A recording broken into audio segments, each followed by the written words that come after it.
how to stop message requests on Facebook Messenger.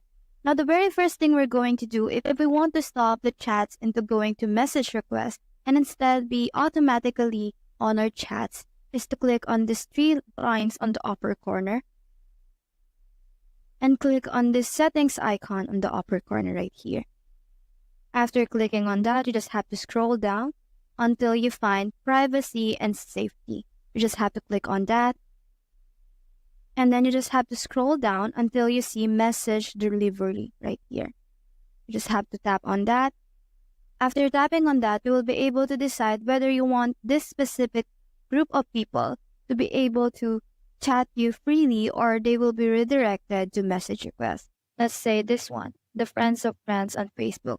All you have to do to stop message requests on Facebook Messenger is to click on that and make sure that they go to chats right here. As well as this one, the others on Messenger or Facebook. Once you click on that, you just have to make sure that you don't receive requests right here so that they don't get redirected to message requests.